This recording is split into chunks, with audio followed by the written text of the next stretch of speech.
இன்றைக்கி வீடியோவில் first பேட்சோட preparation தாங்க பார்க்க போகிறோம். நிறைய ஆர்டர்ஸ் இருக்க அன்றைக்கி 2-3 பேட்சாக ஸ்ப்ளிட் பண்ணிக்குவேன். எப்போதுமே ஃபஸ்ட் ப்ரிஃபரன்ஸ் கொரியர் பண்ணுற ஆர்டர்ஸ்க்கு இருக்கும்.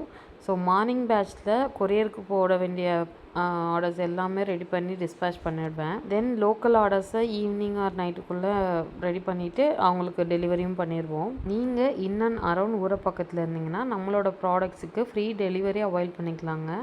பிகினிங் ஸ்டேஜுன்னு கூட சொல்ல முடியாதுங்க. ஒரு 3 or 4 மந்த்ஸ்க்கு முன்னாடி வரைக்குமே நிறையா என்கொயரிஸ் வரும். பட் பெருசாக வெளியிலேருந்து ஆர்டர்ஸ் வராது. மேக்ஸிமம் ஃப்ரெண்ட்ஸ் அண்ட் ஃபேமிலிக்குள்ளேருந்து மட்டும்தான் ஆர்டர்ஸ் வந்துட்டுருக்கோம் எனக்கு ரெகுலராக. தெரியாத நம்பர்லேருந்து ஒரு என்கொயரி வருதுன்னா ஒரு சின்னதாக ஒரு ஹோப் இருக்கும், இவங்க நம்மக்கிட்டேருந்து ஆர்டர் பண்ணுவாங்களா அப்படின்ற மாதிரி. பட் என்கொயரி பண்ணிட்டு அப்படியே போயிடுவாங்க. அப்போல்லாம் தோணும், ஒருத்தராவது நம்மளை நம்பி வெளியிலேருந்து ஆர்டர் பண்ண மாட்டாங்களா? நம்ம ப்ராடக்ட் குவாலிட்டியை டேஸ்ட் பண்ணால் தானே அவங்களுக்கு பிடிச்சிருக்கா இல்லையாங்கிறதே தெரியுன்ற மாதிரி தோணிகிட்டே இருக்கும். பட் இப்போலாம் ஒரு ரேண்டம் நம்பர்லேருந்து மெசேஜ் வரும்.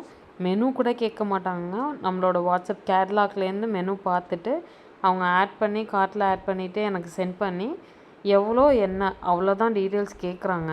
ஷிப்பிங்கோடு சேர்த்து நம்ம சார்ஜ் சொன்ன அப்புறம் பே பண்ணிவிட்டு அவங்க கேட்குற ஒரே கேள்வி, எப்போ டிஸ்பேச் பண்ணுவீங்க, எப்போ கைக்கு வரும்ன்ற மாதிரி மட்டும்தான். இந்த ட்ரஸ்ட்டை நான் ஓவர் நைட்டில் பில்ட் பண்ணலங்க. கிட்டத்தட்ட எனக்கு 1 year ஆகிருக்கு இதை அச்சீவ் பண்ண. பிகாஸ் எனக்கு இப்போ அதிகமாக வர ஆர்டர்ஸ் எல்லாமே ஸ்ட்ரேஞ்சர்ஸ் கிட்டேருந்து மட்டும்தான்.